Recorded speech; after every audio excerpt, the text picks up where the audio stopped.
이 시간에 강사 목사님, 제가 하도 많이 목사님 말씀을 여러분에 드려서 굳이 또 설명 안 드려도 되겠지만 그래도 우리 오늘 여러분 처음 뵙게 됩니다.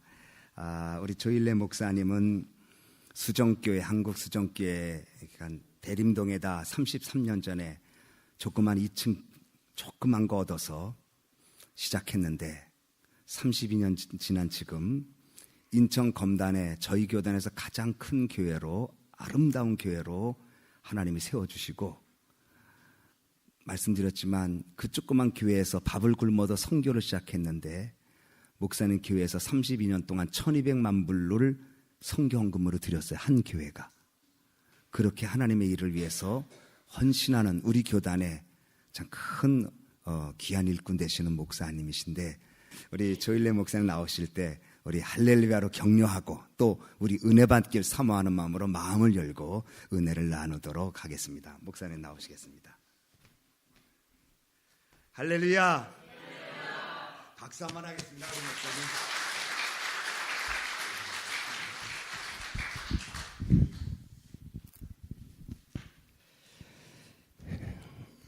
네, 반갑습니다. 네, 조일래 목사입니다.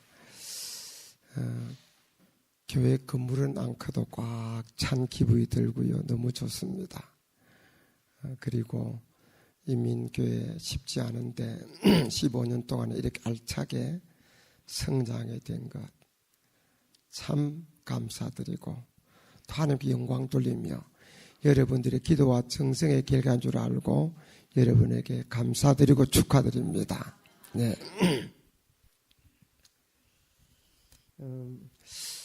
저는 아래 내려가서 하면 좋겠네요.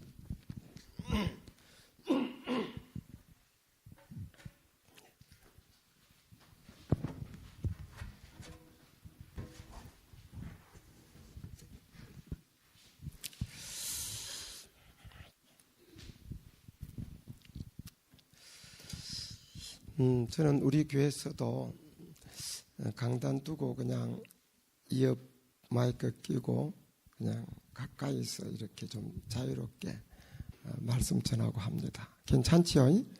예. 예. 첫 시간입니다. 그런데 이제 이렇게 늦게 부흥회하는 게 이제 처음 봤습니다. 네. 그리고 또 시간 걸려서 가야 될 거고 내일 새벽도 나와야 될 거고 그러니까 빨리 끝내야 될 것 같아요. 네. 그래서 목사님께서 시간을 빨리빨리 전략하고 시간을 저한테 빨리 넘긴 것 같아요. 감사하고요. 여러분 한 가지 물어봅시다. 음식 요리 솜씨가 중요합니까? 입맛이 더 중요합니까? 요리 솜씨가 더 중요하다는 분 손 들어봐요. 손 내리세요. 입맛이 더 중요하다는 생각하면 손 들어보세요. 예, 내리세요. 다수결로 결정할 수 있는 건 아닌데 입맛이 중요하다고 손든 사람이 많습니다. 근데 요리 솜씨가 더 중요하다고 손든 사람은 행복한 사람입니다. 그분은 입맛을 잃어본 경험이 없는 분들이에요. 몸이 아프거나 어떻게 문제에서 입맛을 잃으면 아무리 진수성찬이라도 목에 잘 넘어가지 않습니다. 그런데 입맛이 좋으면 풋고추에 꽁보리밥이라도 꿀맛입니다. 아멘입니까? 자, 그럼 한 번 더 물어보겠습니다. 요리 솜씨보다도 입맛이 더 중요하다는 사람 손 들어보세요. 손 내렸어요. 그래도 여전히 요리 솜씨가 중요한 사람 손 들어봐요. 예, 손 내렸어요. 예, 손도 무지 없네요. 자, 그러면 이번에 은혜 받고 못 받고는 여러분에게 달려있는 겁니다. 그렇잖아요? 예, 입맛이 좋으면 꽁보리밥이라도 맨물에 말아 먹어도 꿀맛입니다. 여러분이 사모하는 마음만 넘치면 당나귀 울음소리 듣고 은혜 받고 닭 울음소리 듣고 은혜 받는 겁니다. 믿습니까? 예. 그러나 입맛이 안 좋으면 억수로 비가 쏟아져도 그릇을 뒤집어 놓으면 물 한 방울 고이지 않듯이 은혜가 쏟아져도 은혜가 되지 않습니다. 그러나 입맛이 좋으면 그릇을 바르기만 해놓으면 이틀만 놔도 물이 고이듯이 아무리 전하사는 부족해도 여러분에게 은혜가 될 줄로 믿습니다. 그러므로 이번 은혜 받고 못 받고는 저에게 책임 있는 게 전혀 아닙니다. 네, 전혀 여러분에게 있습니다. 인정하는 분들은 아멘 하시기 바랍니다. 왜 아멘 소리 적습니까? 인정하는 분들은 아멘 하시기 바랍니다. 예, 아직도 불만 있는 분 있는 것 같아요. 예, 그런데다가 요리 솜씨까지 좋으면 금상첨화지요.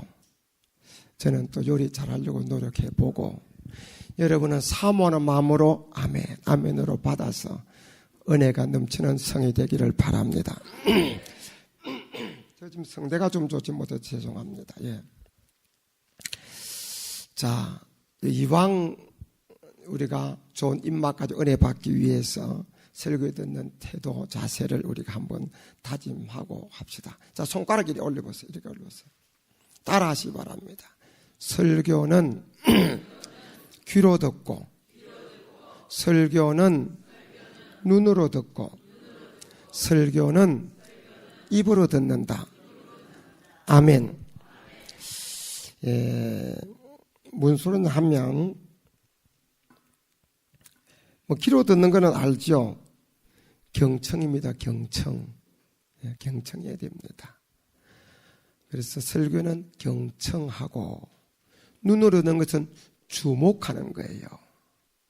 다른 거 보지 말고 저 뭐 별 잘생긴 애 없어도 저를 보세요. 아멘입니까?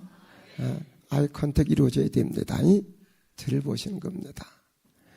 그 다음에 입으로 듣는 것은 아멘, 아멘을 듣는 거예요. 믿습니까? 그러면 은혜가 될 줄로 믿습니다.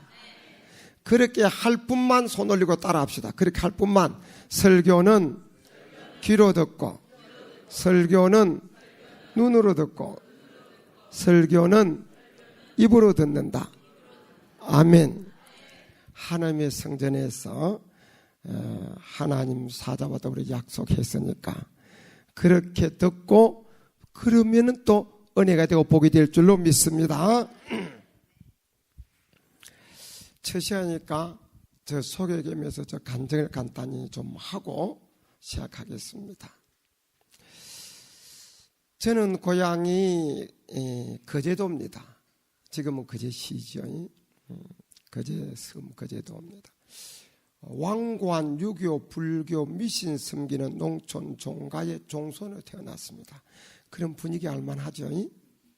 어려서부터 제사 지내고 종손답게 그렇게 자랐습니다.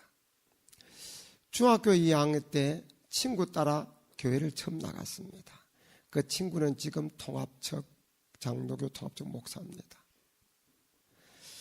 그런데 처음에는 그냥 두시더니 조금 지나니까 부모님이 어떻게 핍박을 하시는지 석 달을 다니다가 교회를 못 나갔습니다. 무거운 마음, 아픈 마음으로 못 나갔습니다. 그런데 편리하게도 몇 달이 못 가서 예수님도 하나님도 교회도 다 잊어버리고 편하게 살았습니다. 그러다가 고등학교 2학년 때에 생애에 대한 회의가 번민이 찾아왔습니다.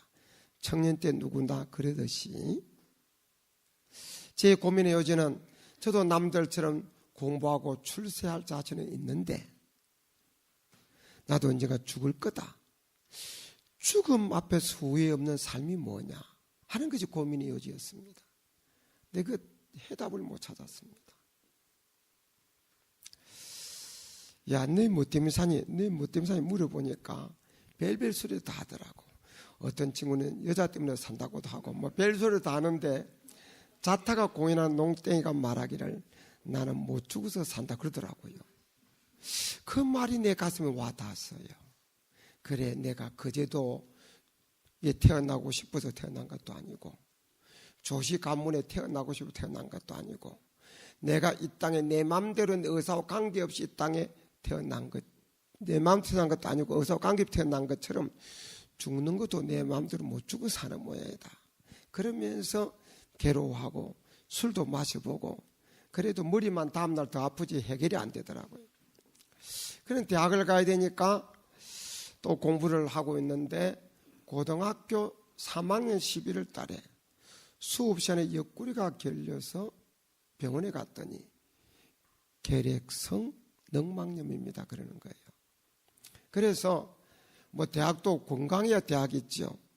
그래서 그냥 병원 약 타가지고 고향으로 내려갔습니다. 그랬더니 학교 선생님이나 친구들이 공부한 거 아깝다고 시험 쳐보라고 원서를 사주게 해가지고 부산대학 경리학과 시험을 쳤습니다. 요즘은 의예과나 법학과 커트레질 높습니다만 그때는 경리학과 붐이 일어나가지고 경리학과 커트레질이 높았어요. 근데 시험 쳤는데 시험이 돼가지고 학교를 다녔습니다. 그런데 1년 다니다가 더 이상 공부를 계속 할 수가 없었습니다. 이 결핵성 늑막염을 병원 의사 선생님이 건강해졌다고 할 때까지 치료를 받아야 되는데 병원에서 주는 약을 먹으니까 기침도 안 나고 옆구리 결리는 것이 없어지더라고. 나 다 나은 줄 알고 그냥 병원도 안 가고 했는데 그 결핵성 늑막염이 폐결핵으로 바뀌어버린 겁니다. 거기다가 왜 살해야 되느냐는 고민은 아직도 해결 안 되고 남아있는 겁니다. 그래서 더 이상 공부를 계속할 수 없어서 휴학을 했습니다. 휴학을 하고는 방황하고 범민권에 갈등하고 그러다가 죽고 나면 그뿐 아니지 않겠는가 자살도 생각하고 그러다가 다시 교회를 생각하기 시작했습니다. 하나님이 안 계셔도 믿지야 본지다 교회나 다시 나가보자. 입장료 받는 건 아니니까 다시 나가보자. 그런 마음으로 제 발로 교회를 다시 찾아갔습니다. 찾아가서는 하나님을 만났습니다. 저는 하나님을 만나고 며칠을 울었습니다. 며칠 울었어요. 운 이유는 나는 그동안 하나님도 예수님도 교회도 잊어버리고 살았는데 하나님 저를 잊지 않으시고 돌아오기를 팔을 벌리고 기다리고 계셨다는 사실을 하나님 만나고 나서야 알았습니다.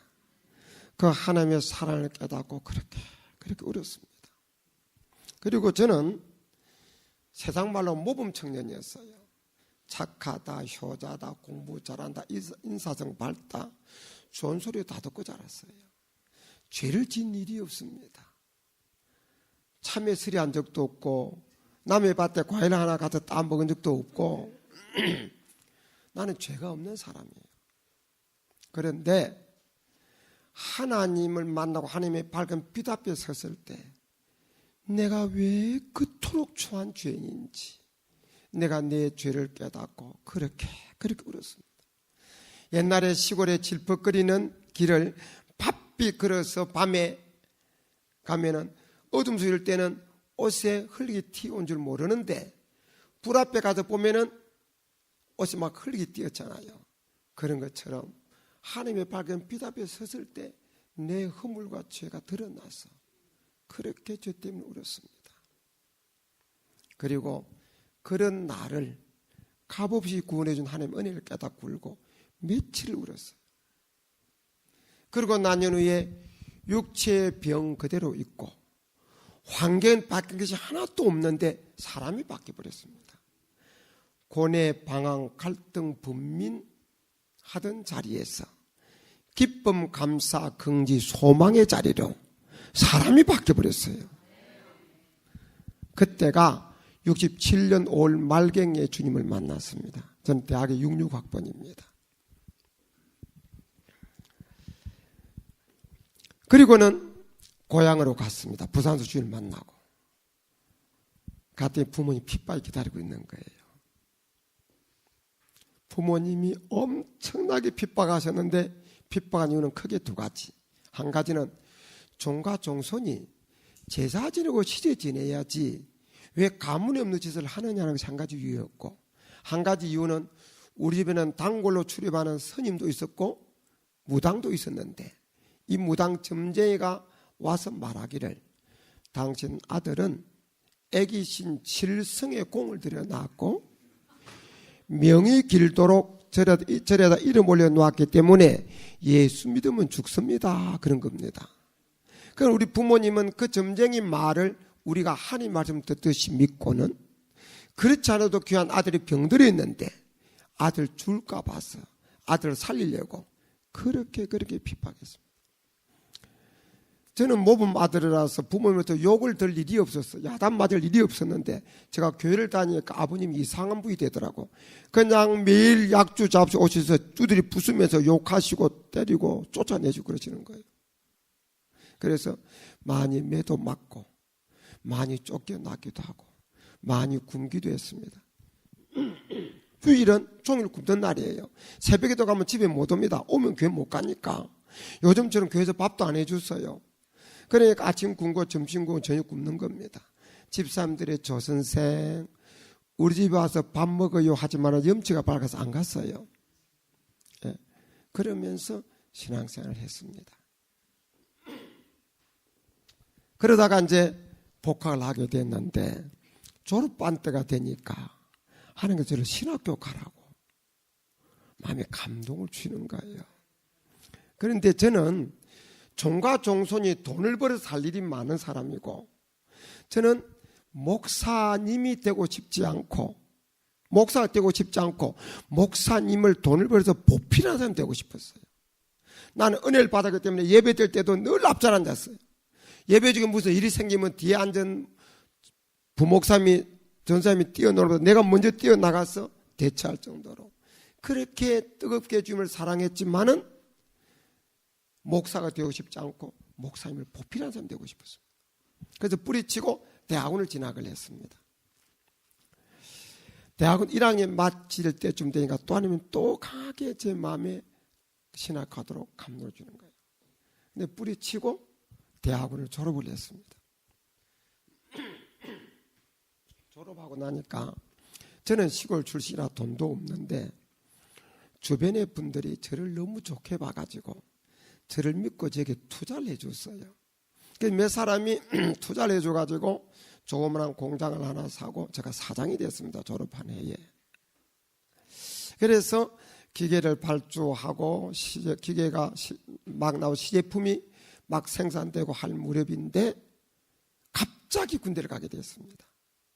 그것도 군대를 간다고 하는 게 아니고 국군 통합병원으로 신체 검사 통보가 나왔어요. 나는 이 폐결의 그 때문에 흔적이 있고 해서 그동안 군대를 못 가고 있었는데 통보가 나와서 갔더니 건강해졌다고 바로 그냥 거기서 바로 그냥 군대로 보내면 입대시켜 버린 겁니다.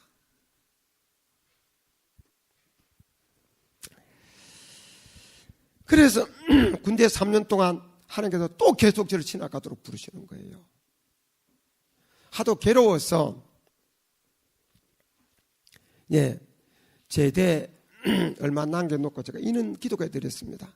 하나님 아버지, 제가 신학교 안 가는 대신에 평생 돈을 벌어서 100명의 신학생을 뒷바라지 주면 안 되겠습니까? 왜 저를 격려가 보냈습니까?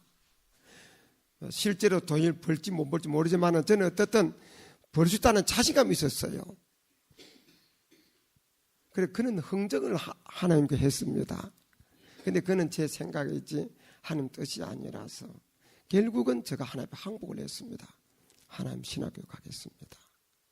그러면서 제대 말년에 군대 말로 짬밥을 눈물 흘리면서 먹었어요. 하나님은 보리밥도 못 먹을지 모릅니다.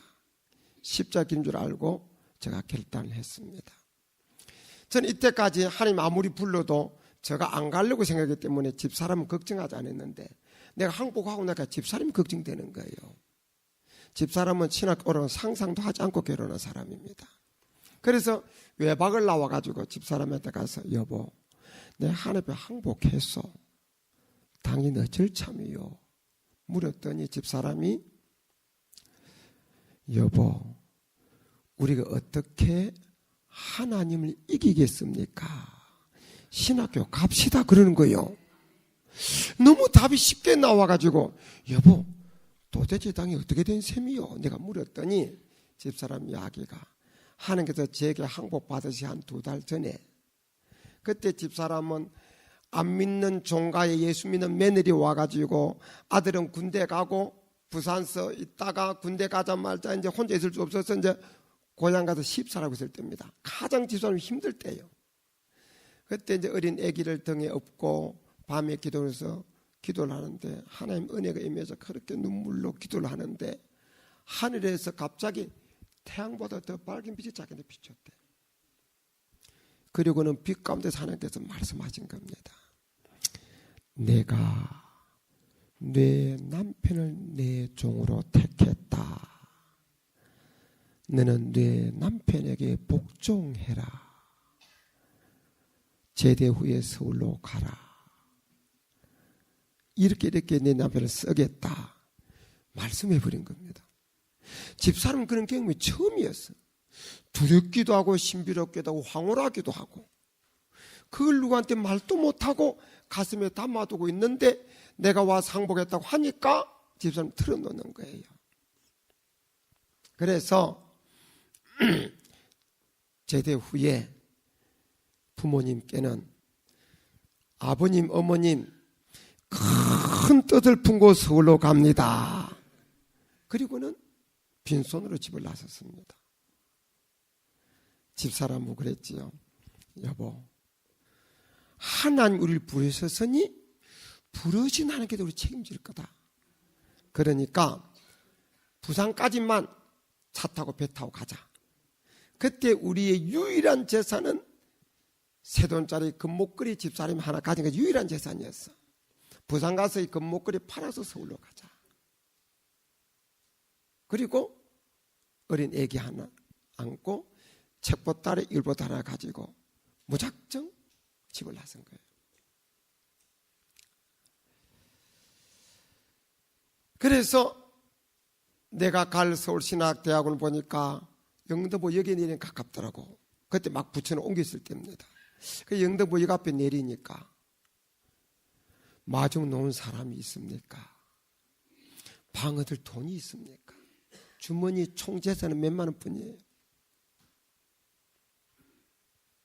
그러니까 영등포역 앞에 내리면 우체국이 있는데 우체국 뒤에 여인숙들이 있더라고. 요즘 알고 보니까 그 동네가 아주 이상한 동네인데 그때 그거 몰랐어요. 그리고 그 여인숙에서 이제 우리 가족 이틀 밤을 잤습니다. 자면서 서울신학대학원을 갔더니 내년 봄에 입학하라는 거예요. 그래서 입학 대기 중에 76도 내 서울로 갔는데 입학 대기 중에 77년 1월 16일에 오늘의 수정교회를 집사로서 개척을 했습니다. 네. 강대상도 없이 피아노도 없이 헌 책상에다가 빨간 보좌 있어서 강대상 쓰고 옛날에 손풍구 말죠? 그거 갖다 놓고 우리 손으로 의자 뚝딱뚝딱 몇 개 만들어 놓고 그래서 50만 원 보증금에 월 3만 5천 원으로 50만 보증금 중에 40만 원 빚이고 10만 원은 어렵게 사는 과부가 강대상 사라고 헌금한 돈이 계약금이 되고 그래서 네, 교회를 갖다가 개척을 했습니다. 그로부터 33년이 아니라 약 35년 가까이 흘렀어요. 그리고는 네, 3월에 서울신학대학원 입학했고 네, 그로부터 약 35년 가까이 흘러서 오늘 이 자리에 제가 서 있습니다. 네. 우리의 만남은 황 목사님은 이제 이래저래 교단적으로 교계적으로 일 많이 하시는 분이니까 이미 제가 만나기도 하고 했지만 우리 목사님은 옛날에 신학을 다닐 때 뵌 분이 처음 만났고 다른 분들은 다 처음 뵌 거지요. 그러나 하나님께서 저를 부르실 때에 오늘의 이 만남까지 예정하신 줄로 믿습니다. 그래서 오늘의 이 만남이 하나님께 영광이 되고 우리 모두의 은혜가 되고 복이 되기를 주님의 이름으로 축원합니다. 네. 자, 우리 제목을 따라 합시다. 염려 해결받고 삽시다. 염려 해결받고 삽시다. 예. 지금 이 시대를 위기의 시대, 불확실성의 시대, 여러 가지 이런저런 말로 많이 불안의 시대로 표현합니다. 이것은 염려 많은 세상이라는 이야기입니다. 또 술이나 마약이나 담배나 신경안정제의 놀라운 판매고가 이 세상의 염려 많음을 입증하고 있습니다. 그러나 술이나 마약이나 담배나 신경안정제가 일시적으로 우리의 염려를 해결하는 것 같이 보이지만 근원적으로는 전혀 해결을 할 수는 없습니다. 그럼 어떻게 해야 우리의 염려거리를 해결받고 살 수 있을까요? 예. 나는 전혀 염려가 없다. 그런 설교 같으면 들을 필요가 없다. 한 분은 지금 일어나셔서 가셔도 괜찮습니다. 왜냐하면 저는 오늘 저기는 그 설교만 할 것이기 때문입니다. 예. 염려를 해결받고 살기 원하는 분 아멘 하시 바랍니다. 아멘 하시 바랍니다.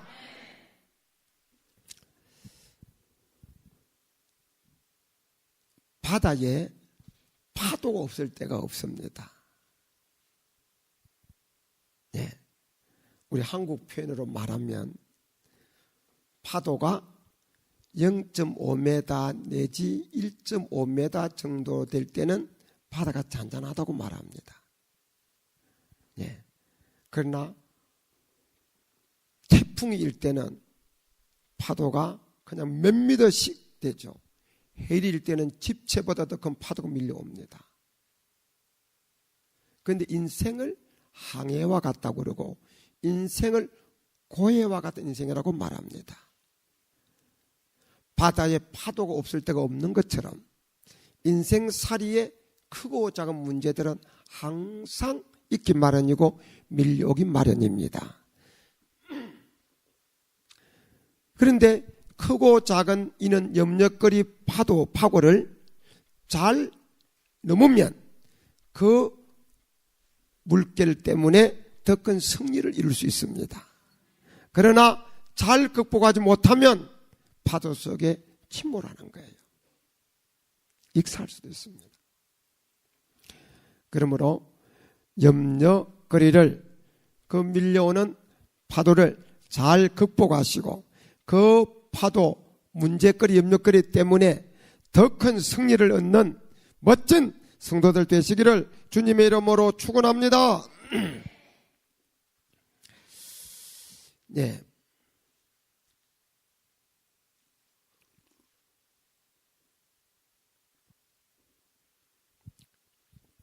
먼저요, 염려를 극복하려면 염려의 정체를 알아야 됩니다. 지피 지기면 백전백승입니다. 적을 알고 나를 알면 100번 싸워 100번 이긴다는 말입니다. 염려를 해결받고 정복하려면 도대체 염려가 뭐냐? 이걸 알아야 됩니다. 염려는 어떤 것이냐? 거의 대부분 불필요한 것입니다. 염려 중에 복음을 위한 염려, 교회를 위한 염려가 있습니다. 영혼을 위한 염려가 있습니다. 이런 염려는 하면 할수록 좋은 겁니다. 그러나 제가 말하는 염려는 세상 염려입니다. 이런 염려는 대부분 불필요한 거다. 네. 노만 필 박사는 그런 말을 했습니다. 사람의 염려 중 40%는 지난 과거를 가지고 염려하고 50%는 미래를 가지고 염려한다고 말했습니다. 옛날에 내가 고생하고 못 먹고 못 살았는데 지금은 잘 먹고 잘 살면 감사해야 될 텐데 옛날에 고생한 것 때문에 지금 염려하는 사람이 많이 있어요. 특히 여자분들 그런 분이 많지요. 그거 어떻게 고치할 수도 없어요. 그러면은 그런 사람은 걱정도 팔자라고 말할 수밖에 없습니다. 지난 일은 이미 지났기 때문에 염려할 필요가 없는 줄 믿으시길 바랍니다. 그리고 미래 일은 우리가 앞날 잘 몰라요. 예, 이런 말이 있습니다.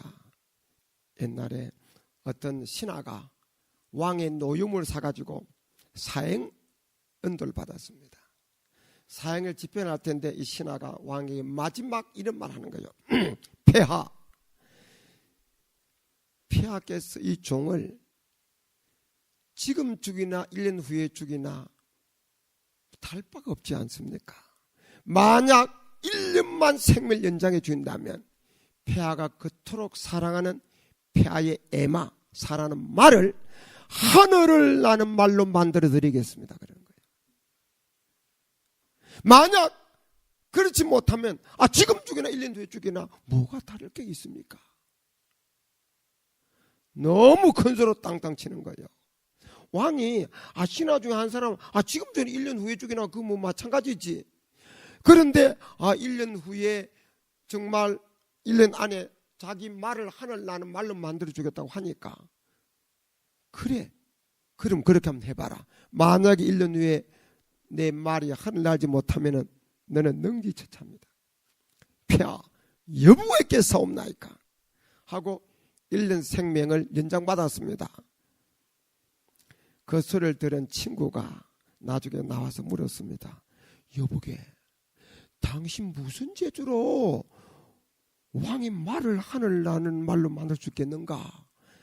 뭘 믿고 그렇게 큰 소리 쳤는가? 그러니까 그가 이렇게 말했습니다. 여보게 1년 동안에 무슨 일이 날지를 아는가? 1년 동안에 왕이 죽을는지도 모르고 왕의 말이 죽을는지도 모르고 내가 죽을는지도 몰라. 그렇게 말했다는 거예요. 우리가 장래를 염려하는데 그 염려는 그날까지 내가 살아있을지 없을지도 모릅니다. 그리고 내가 염려할 필요가 없는 세상으로 바뀔지도 모릅니다.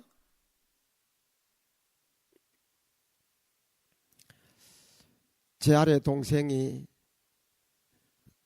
자녀를 셋을 낳아놓고 뭘 가지고 애기들을 먹이고 대학에 공부시킬까 걱정을 많이 했어요. 그런데 내 밑에 동생이 일찍이 교통사고로 세상을 떠났습니다.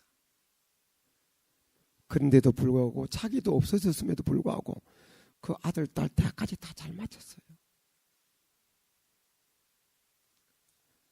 그러니까 지난 날은 지났기 때문에 염려할 필요가 없고 미래는 그날까지 내가 살아있을지도 없을지도 모르는데 염려할 필요가 없다고 합니다. 믿습니까? 그 대부분 불필요한 거다. 불필요한 거다. 불필요한 거다. 예. 그래서 내일 염려하라. 한날 게으르면 그날에 족하니라고 성경 말씀하고 있습니다. 또 염려는요. 예. 이거 헛된 것입니다. 누가복음 12장에 보면은 25, 26 그런 말씀이 있습니다. 누가 염려함으로 자기 키를 한치라도 더할 자가 있느냐? 그것도 못하면서 뭘 그렇게 쓸데없이 염려하느냐? 성경 그렇게 가르치고 있습니다. 우리가 염려함으로 해결될 수 있다면 염려거리가 아닙니다. 그렇지 않습니까? 그러니까 할 수 없는 것을, 헛된 것을 아무리 해봐도 아무 덕이 없는 것을 왜 염려하냐 그겁니다. 염려한다고 해결되는 일이 뭐 있어요?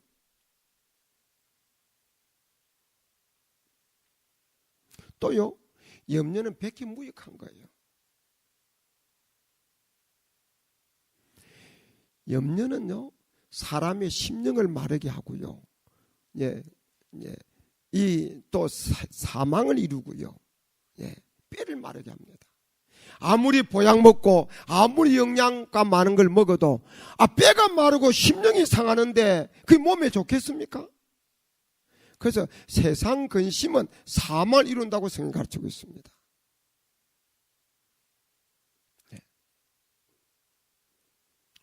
한 3, 4년 전인가 신문에 크게 났어요. 고성에서 양계장을 하는 사람이 있었는데 그 양계장에 수리부엉이가 들어와서 날개가 그냥 1m 되는 수리부엉이가 들어와서 수리부엉이에 들어와 가지고 아무리 수리부엉이가 커도 병아리지만은 한 10마리 먹으면 배가 좀 찰 거예요.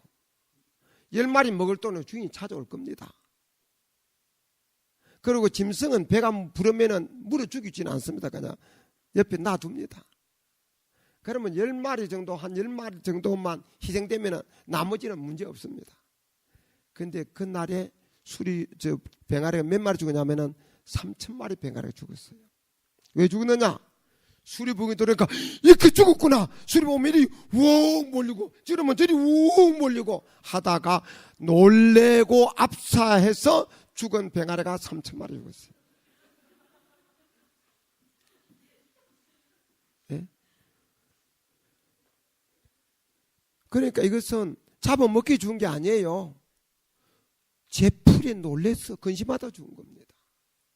놀래서 이리 몰고 저리 몰리다가 치서 죽은 거예요. 어떤 사람이 병원에서 두 사람이 진단을 받았는데 다 위가 안 좋아서 갔어요. 근데 한 사람 보고는 걱정하지 마십시오. 위궤양입니다. 이 약 좀 먹으면 나을 겁니다. 그리고 한 사람에게는 위암촉입니다. 이랬어요. 그런데 사실은 의사가 착오로 사람을 달리 진단해 준 겁니다. 위암촉이 사람 보고는 위궤양에다 걱정하지 말라고 그랬고, 이 위궤양인 사람에게는 위암이라고 말한 겁니다. 착오로 달리 말해 준 겁니다. 그런데 이 위암촉에 있던 사람은 걱정하지 말라고, 그 사람은 나중에 살았고, 위궤양인데 위암으로 선고받은 그 사람은 난 압니다. 난 압니다. 하다가 죽었어요. 여러분, 우리가 당한 문제보다도 그 문제로 인한 염려, 고민, 근심, 걱정이 더 큰 피해를 입히는 경우가 많다는 사실을 알아야 됩니다. 믿습니까? 우리가 당한 그 문제 자체보다도 그 문제로 인한 고민이, 염려가 더 큰 피해를 준다고 합니다. 이는 예는 수도 없이 많습니다.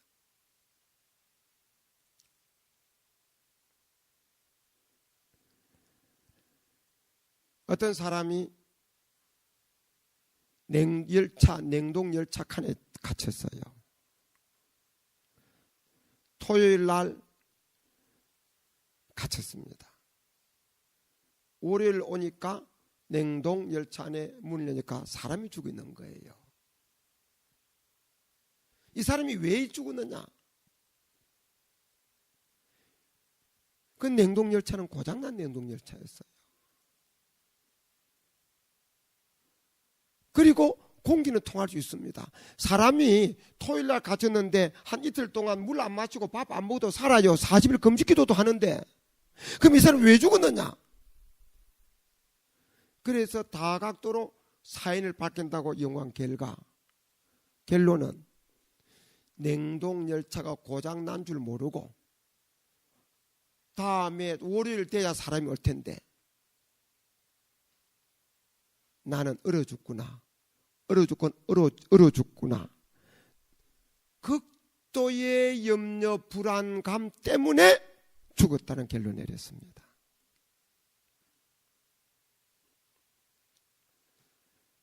그러므로 염려라는 것이 백해무익하다. 그리고 염려는 죄악입니다. 성경에 보니까 오늘 본문에도 너희는 아무것도 염려하지 말고 그랬습니다. 죄란 것이 뭡니까? 하마르티아. 이것은 관역에서 벗어난 겁니다. 하라 했는데 안 하면 관역에 벗어나니까 죄고, 하지 말아라 했는데 하면 관역에서 벗어나니까 죄입니다. 살해하지 말아라. 근데 살해하면 죄듯이 염려하지 말아라. 근데 염려하면 죄다 이 말씀입니다. 독실하지 말아라. 근데 독실하면 죄입니다. 마찬가지로 염려하지 말아라. 근데 염려하면 죄다 입니다. 그러므로 염려하는 것 자체가 죄악입니다. 그러므로 염려는 죄악이고 백해무익한 거다. 하면 할수록 손해입니다. 염려함으로 우리가 육체적으로도 연약하게 병들게 됩니다. 정신적으로도 불안, 우울증 등이 걸리게 되고 생활의 활력과 윤기를 빼앗겨버리고 합니다.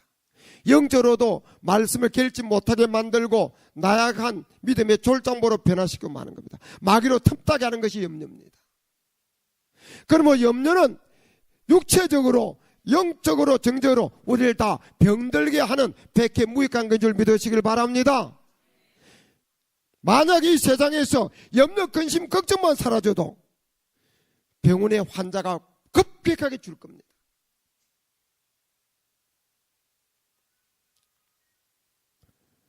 그러므로 염려는 하면 할수록 죄악이고 정신 육체적으로 손해다. 이걸 잘 알아야 된다. 염려는 백해무익한 것이라는 것을 확실히 깨달은 성도들 아멘 하시 바랍니다. 아멘 하시 바랍니다. 그럼 어떻게 염려를 극복할 수 있느냐? 성경 말대로 하지 말아야 되는 겁니다. 염려는 하지 말아야 될 줄 믿으시길 바랍니다. 하면 죄요. 하나님 말대로 염려하지 말아라. 하지 말아야 되는 겁니다. 그런데 이 문제는 내가 염려 안 하겠다고 해서 염려가 안 되지는 게 아니잖아요. 이 자꾸 달라붙는 게 문제입니다. 우리가 옛날에 겨울에 되면 파리가 밥을 먹으려면 밥상으로 들어옵니다. 밥에 앉으면 쫓아냅니다. 그러면 안 옵니까? 또 오지요. 또 쫓아냅니다. 계속 오는 거예요. 그러면은 너도 살려고 태어났는데 나하고 겸상하자 하는 사람은 없습니다. 여러분 파리 고향 모르죠? 저는 파리 고향을 알면서 자랐습니다. 뒤에 시커멓고 누런 데 있는데 그곳에 파리 구더기들이 있어요. 근데 파리 다리가 가늘긴 망정이지 파리 다리가 좀 굵다면은 그 누렇고 시커먼 물이 그 밥 위에 도장하게 찍힐 거예요. 그 파리 다리가 가늘어서 안 보일 뿐입니다. 근데 파리는 이렇게 불결하고 육체적으로 병을 옮길 수 있습니다. 그걸 알기 때문에 100번 쫓아내고 안 되면 파리를 잡아버리는 거예요. 약을 쳐서라도. 그런데 파리는 불결하고 육체적으로 질병만 옮기지만은 이 염려는 육체적으로, 정신적으로, 영적으로 병을 옮기고 우리를 죽게 만드는 더 악한 존재인 줄 믿으시길 바랍니다. 더 더러운 존재인 줄 믿으시길 바랍니다. 그런데 파리가 쫓아내도 또 오듯이 염려를 안 하려고 해도 달라붙는다 그지. 그럴 때 우리는 의지적으로, 의식적으로 10번, 10번, 100번, 100번 파리 쫓아내고 안 되면 약을 쳐서도 잡아버리듯이 의지적으로, 의식적으로 염려를 몰아내기로 하지 않기로 작정하고 염려를 하지 말아야 될 줄 믿으시길 바랍니다. 이곳에서 승리해야 됩니다. 내가 염려를 하면은 내가 망한다. 염려하면은 죄다. 염려가 나를 갖다가 파멸로 이끈다. 내가 비참하지 않게 해서 실패하지 않게 해서 파멸당하지 않기 위해서라도 영육간의 승리를 위해서라도 염려로부터 해방되어야 됐다고 작정하시고 의지적으로 의식적으로 염려를 몰아내시기를 주님의 이름으로 축원합니다. 제가 갑자기 군대를 갔는데 투자한 사람에게 말 한마디 안 하고 갔어요. 나 군대 갈 줄 알았으면 그분 불러놓고 사정 설명하고 미안한 건 미안하다고 말하고 나름대로 정리를 하고 갔을 텐데 갑자기 군대를 가게 됐어요. 나를 좋게 봐서 담보 하나 안 잡고 뭐 각서 하나 안 받고 그 돈을 그냥 투자해 준 분들인데 그분들한테 말 한마디 못하고 군대를 가버린 거예요. 그리고 회사는 폭삭 망할 수밖에 없었습니다. 나는 그때 은행에 당좌 수표를 끊기 위해서 평자를 맞춘다고 날짜 만자 차면은 3개월인가 그런 날짜가 있는데 그만 차면은 당좌 수표를 내가 이제 끊을 수 있게 돼. 그 날짜를 거의 다 맞추고 가는 무렵에 가버렸습니다. 만약에 그 날짜 다 맞추고 갔으면 내가 당자 수업을 끊고 갔으면 더 문제 됐을 거예요. 법적으로. 그래 군대 가고 나니까 세상 말로 미치겠더라고. 그래서 군대에서 훈련받을 때 사역병 나가는데 누에 뽕잎을 작두에다 쓰는 사역병 나가는데 손가락을 일부러 작두에다 넣고 싶은 충돌 얼마나 많이 받았는지 모릅니다. 근데 차마 못 넣겠더라고.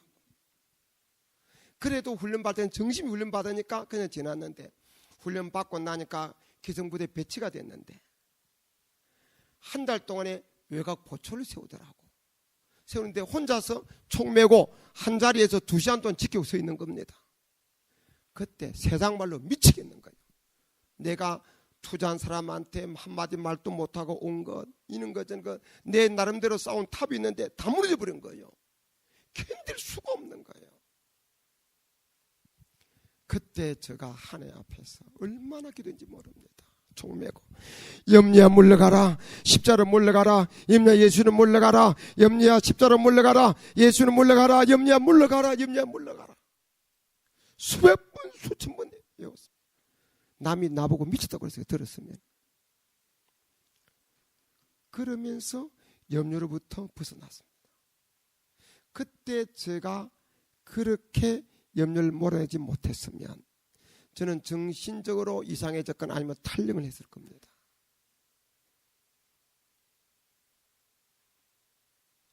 그런데 그때 그렇게 어지러워 의식적으로 내가 죽지 않겠어, 내가 살기 위해서 몰아냈는데 그 후에 하나님께서 제대하기 전에 내가 공장 사놓은 그곳에 아파트, 고급 아파트 지역으로 바꿔버렸어요.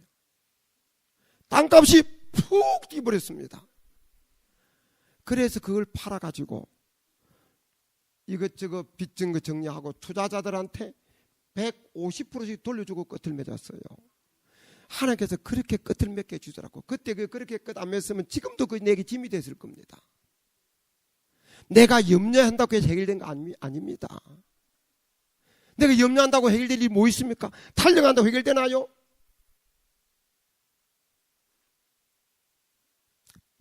그러므로 염려는 백해무익하기 때문에 염려하면 할수록 손해이기 때문에 어지적으로 염려를 몰아내시고 염려로부터 해방되시기를 주님의 이름으로 축원합니다. 자, 따라하시 바랍니다. 손 올려보세요. 따라합시다. 여러분 속에 있는 염려를 꽉 붙잡고 몰아내는 식으로 따라합니다. 염려야 물러가라. 염려야 십자로 물러가라. 염려야 예수로 물러가라. 아무리 달라붙어도 100번이고 100번, 1000번이고 1000번 염려를 몰아내시고 염려의 고리를 끊어버리시기를 주님의 이름으로 축원합니다. 그것만 해도 성공입니다. 그럼 어떻게 염려로부터 해방받고 승리할 수 있느냐? 염려를 주님께 맡겨버려야 합니다. 네. 어떤 마음씨 착한 선교사님이 옛날에 신장로 자갈길을 찝차를 타고 갑니다. 그 뭐 차가 흔들흔들하고 가잖아요. 가는데 웬 할머님이 묵은 짐을 이고 꼬부랑 할머님이 가는 거예요, 길에. 그러니까 마음씨 착한 선교사님이 옆에다 차를 세웠어요. 할머니 어디 가세요? 나 저 읍내 갑니다. 할머니 타세요. 할머니 태워 가는데 이 집차가 그 자갈길을 막 그냥 울퉁불퉁 흔들리면서 가는데 뭐 이상한 기분이 느낌이 들어가지고 이 선교사님 백밀러를 보니까 뒤에 탄 할머님이 머리에다 짐을 이고 차가 흔들리니까 이거 그냥 안 떨어뜨리면 용을 쓰고 있는 거예요. 그래 답답해서 선교사님이 할머니 짐 차에다 내려놓으세요 했더니 할머니 말씀하시기를 내 몸 탕금해도 미안한데 짐까지 어떻게 내려놔요? 그러더래요. 선교사님이 할머니를 태워줄 때는 할머니 몸과 짐을 함께 태워준 겁니다. 짐을 옆자리에 내려놓고 할머님이 편하게 가야 선교사님도 기분이 좋은 거예요. 그 차는 할머님이 짐을 이고 있거나 내려놓거나 그 차가 힘 받는 거는 마찬가지예요. 그런데 할머니는 짐까지 내려놓기 미안해가지고 뭘 이고 있었던 겁니다. 오늘날 우리가 이렇게 생각하는 사람들 많아요. 하나님께서 외아들 예수를 보내주심으로 우리를 아들, 딸 삼아주셨어. 그의 자녀 삼아주셨어. 믿습니까? 우리를 그의 자녀 삼아줄 때는 우리뿐만 아니라 우리가 다 문제까지 다 맡아준 줄 믿으시길 바랍니다. 그래서 우리 주님께서는 수고하고 묵은 짐자들아 다 내게로 오라. 믿습니까? 세상 사람은 잘 나가고 출세한 사람, 이런 사람은 만나려고 애를 쓰고 우리 집에 하면 안 오느냐고 마음 변했냐고 난립니다. 그러나 짐되고 그런 사람은 올까 싶어 걱정이 없다고 해라. 우리 교인 중에 한 분이 집사가 있는데 이분의 형이 잘 사는 사람이에요. 그래서 서울에 강남에 가면은 높은 그 아파트가 있어요. 그 아파트에 사는 분이에요. 한 번도 형님 집에 못 들어가 봤대. 예? 그 동생이 잘 살면은 벌써 들어가 봤을 텐데. 근데 들어가 보지도 못하고 그냥 만날 일 있으면은 바깥에서 만난대. 그러나 우리 하나님은 잘 나가는 사람, 인물 좋은 사람, 건강한 사람들아 오너라 그렇게 말씀하지 않고 수고하고 묵은 짐자다 다 내게로 오라. 내가 너를 쉬게 하리라. 믿습니까? 믿습니까? 그리고 성경은 내 길을 여호와께 맡기고 내 짐을 여호와께 맡기고 내 장래를 여호와께 맡기를 주고 있습니다. 믿습니까? 베드로전서 보면은 내 모든 염려를 다 주께 맡겨버리라. 믿습니까?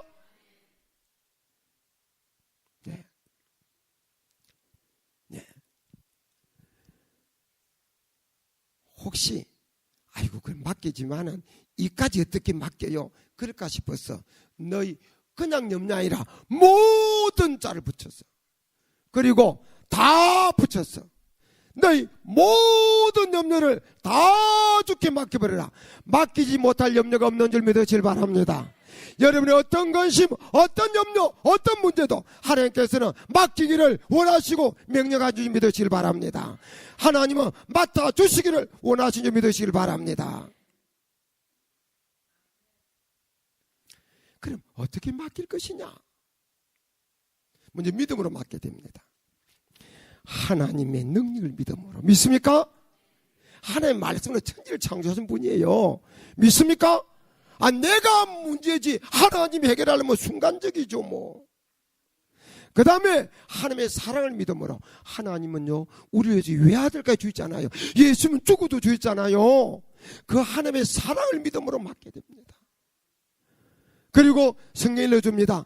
하나님은 우리가 감당할 수 없는 시험을 주지 않고 시험을 줄 때는 피할 게 계신다고 말씀했습니다. 하나님의 능력의 말씀을 믿음으로 맡겨버리시기를 바랍니다. 그러므로 하나님의 능력을 믿고 하나님의 사랑을 믿고 하나님의 말씀을 믿음으로 여러분의 어떤 염려도 다 주께 맡겨버리시기를 주님의 이름으로 축원합니다. 또 어떻게 맡게 되느냐? 기도로 맡게 됩니다. 오늘 성경에 보니까 너희 구할 것을 하나님 앞에 아뢰라. 염려하지 말고 하나님 앞에 아뢰라고요. 네. 하나님께서는 이 땅이 문제 많은 세하는 걸 압니다. 이 땅에 우리에게 문제를 심어주고 근심을 심어주는 악한 마귀가 공룡고대 잡고 득실거리고 있다는 사실을 하나님이 아십니다.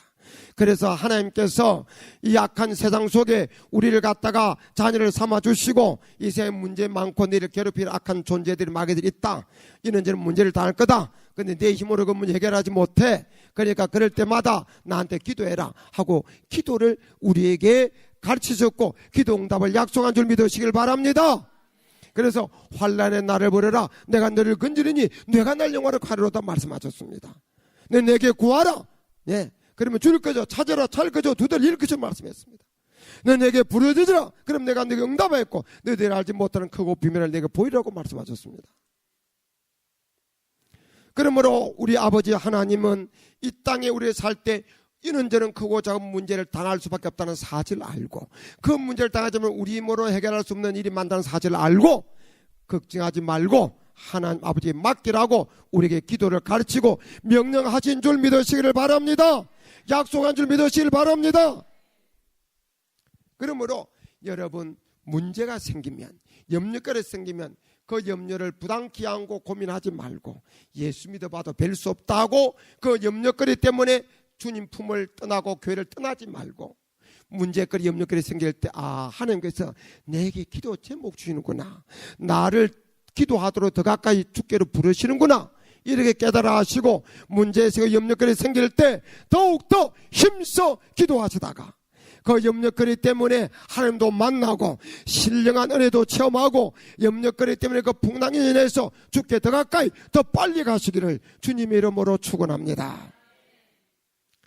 그래서 우리가 환난 풍파 없으면 하나님의 은혜와 능력을 체험하지 못할 텐데, 환난 풍파 때문에 하나님의 은혜를 체험하지면 얼마나 많은지 모릅니다.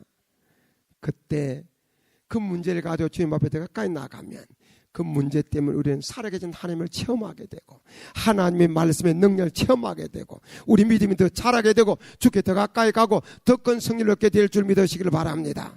이 풍랑 인연하여 주께 더 가까이 갈 줄 믿으시기를 바랍니다. 그러므로 염려거리 문제거리 될 때 염려 걱정하는 대신에 하나님께서 기도 제목 준 줄 알고 주님께 더 가까이 와서 더 많이 기도하시다가 멋지게 승리하시기를 주님의 이름으로 축원합니다. 그 다음에 어떻게 맡게 되느냐? 감사로 맡게 됩니다. 오늘 본문을 보니까 너희 구할 것을 감사함으로 하니까 아래라. 우리가요 어려운 문제 당할 때 틀어놓고 이야기할 수 있는 친구만 있어도 행복한 겁니다. 행점이 있어도 행복한 거예요. 그런데 사람 앞에 틀어놓고 나면 아이고 차라리 그 말 안 하기로 했다, 그럴 때도 많아. 그러나 우리 아버지 하나님께는 아무리 틀어놔도 후회할 일이 없습니다. 믿습니까? 우리가요 상담학을 배운 사람 알죠? 상담자가 지혜로 말을 많이 해서 좋은 상담 되는 거 아닙니다. 잘 들으만 주는 것이 상담의 가장 중요한 겁니다. 잘 들으만 줘도 그 사람이 틀어만 놔도 많이 치유되는 거예요. 우리는 하나님 앞에 아무리 틀어도 후회할 것이 없습니다. 그런 또 세상 사람은 그 내가 당한 문제를 해결할 수 있는 능력이 없다는 걸 알면서도 내가 그에게 틀어만 놔도 내 속이 시원한데, 우리 아버지 하나님은 능력도 많고 사랑도 많고 지혜도 많아서 그분은 능히 해결할 수 있는 분인 줄 믿으시길 바랍니다. 그분 앞에 틀어놓고 있다는 사실 얼마나 감사합니까? 믿습니까? 믿습니까? 걱정 대신에 기도할 수 있고 모든 문제에 해답이 되잖아. 하나님 우리 아버지라는 사실 얼마나 감사합니까? 그리고 하나님께서는 감당하는 시험을 주지 않고 시험을 주는 피하기를 여신다는 그 말씀이 얼마나 감사합니까? 이모저모로 하나님 은혜를 생각하면 감사한 뿐이죠. 그러니까 우리는 문제를 당할 때 염려근이 걱정하지 말고 오히려 하나님 또 무슨 복 주시려고 이런 어려움 주십니까? 무슨 간증을 주려고 이런 어려움 주십니까? 그러면서 글기대 개봉박두 그런 마음을 가지고 주님께 나와서 감사함으로 기도하시다가 더 큰 승리 얻으시기를 주님의 이름으로 축원합니다.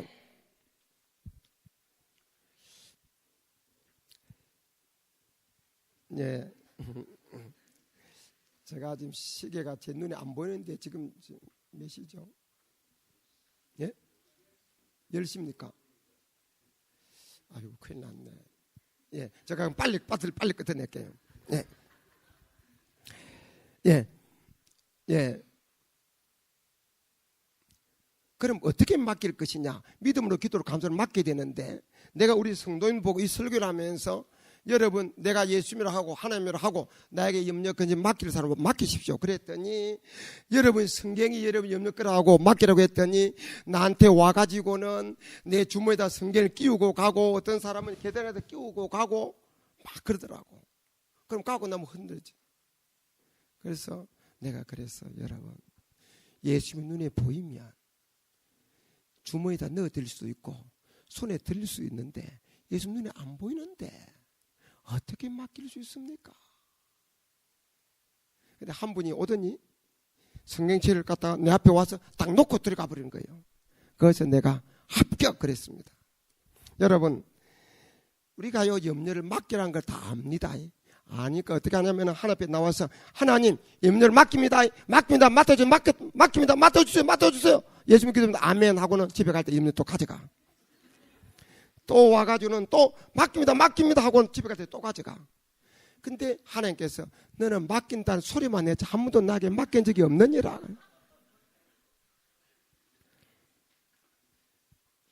그러니까 성경은 염려를 맡기라가 아니라 맡겨버리라. 믿습니까? 그러니까 붙들고 있을 때 하나님이 와서 거두고 가시는 것이 아니고 내가 믿음과 기도와 감사와 하나님께 맡겨버려야 되는 줄 믿으시길 바랍니다. 믿습니까? 아니 하나님은 삶아 잡으면 구 삶을 잡으신지 하나님 알아서 하십시오 모르겠습니다 하고 맡겨버려야 염려가 하나님께 굴러가는 겁니다. 그래야 하나님께서 뭐 삶든지 굽든지 하나님께서 하나님한테 알아서 하나님 역사할 줄 믿으시길 바랍니다. 믿습니까? 그렇게 붙들고 맡긴다고 말만 하지 말고 하나님 앞에 맡겨버리기로 결단하면 아멘 하시 바랍니다. 아멘 하시 바랍니다. 그럼 맡겨버린 줄을 어떻게 알 수 있느냐? 여러분 성경 들어봐요. 성경 들어봐요. 들어 올려보세요. 이 염려거리가 하나님 이걸 지금 성경은 여러분 염려거리로 가정합시다. 하나님께 맡겨버렸어요. 예, 소리가 좀 나도록 이 염려거리입니다. 들어봐요. 들어봐요. 자, 들어봐. 성경 들어봐요. 자, 하나님 앞에 맡겨버리십시오. 손 들어봐요. 자, 오늘 집에 갈 때 성경 가져가지 말고 그냥 가세요. 손 내리세요. 자, 다시 성경을 들어봐요. 들어봐요. 무게가 있어요, 없어요? 있어요, 없어요? 맡겨버리세요. 손 들어봐요. 무게 있어요, 없어요? 여기 맡겨버린 겁니다. 다시 말해서 내가 하나님께 맡겨버렸다고 말은 하면서도 여전히 염려, 근심, 걱정이 남아있는 것은 무게를 내가 느끼고 있는 것은 내가 붙들고 있다는 이야기입니다. 완전히 맡겨버린 사람은 무게로부터 해방되는 거예요. 그 병이 내 곁에 있어도 그것 때문에 염려하고 근심, 걱정하지 않습니다. 이 맡겨버린 거예요. 주님 불러가든지요. 하나님 알아서 하십시오. 맡겨. 믿습니까? 믿습니까? 제가 육체적으로 병이 들어서 주님 앞에 나왔는데 그렇게 은혜도 받고 하는데 하나님 병을 안 거두고 가시는 거예요. 어느 날 이러다 죽는 모양이다 하고 걱정이 되더라고. 근심이 되더라고. 불안해지더라고. 그래서 어느 날 하나님 앞에 철저히 회개했습니다. 하나님 아버지, 난 이미 구원받은 하나님의 아들입니다. 이 병 때문에 죽으면 더 좋은 천국 갈 거고 고쳐주시면 하나님은 할 텐데 왜 내가 이 병 때문에 염려하고 고민해야 됩니까? 이것은 이제 불신앙의 소치입니다. 그들은 내가 염려하고 불안했던 불신앙을 용서해 주십시오 하고 철저히 내 죄를 깨닫고 염려한 것이 불신하고 죄라는 사실을 깨닫고 철저히 회개하고 하나님께 맡겨버렸습니다. 살리도 죽이면 주님 뜻대로 하십시오. 해방됐습니다. 회개하고 해방됐습니다. 그리고 난연에 병원에 갔더니 그 후에 병원에 갔더니 건강해졌습니다. 그러는 거예요. 그때부터 오늘까지 건강합니다. 그때 제가 깨달은 것은 하나님께서 내게 병이 있다는 걸 몰라서 안 고친 것도 아니고 능력이 없어서 못 고친 것도 아니고 내 믿음을 살고 죽는 데까지 살고 죽는 것을 하나님께 맡기는 단계까지 끌어올리려고 병을 머물러 두셨구나 하는 것을 깨달아 알았습니다. 여러분 염려 근심 다 하나님께 맡겨버리시고 염려 근심의 무게로부터 근심으로부터 해방되시기를 주님의 이름으로 축원합니다. 예, 그 다음에 빨리 마칩니다. 한 가지가 마칩니다. 그 다음 뭐냐면 어떻게 해야 해결될 수 있느냐. 적극적으로 선행해야 됩니다. 성경에 보니까 도둑질 하는 자는 다시 도둑질 하지 말고 그래서 끝나는 게 아닙니다. 염려하는 자는 염려하지 말고 끝나는 게 아닙니다. 도둑질하는 자는 남을 돕도록 하기 위해서 자기 손으로 부지일해라 그지. 부지일해서 남을 도와라 겁니다.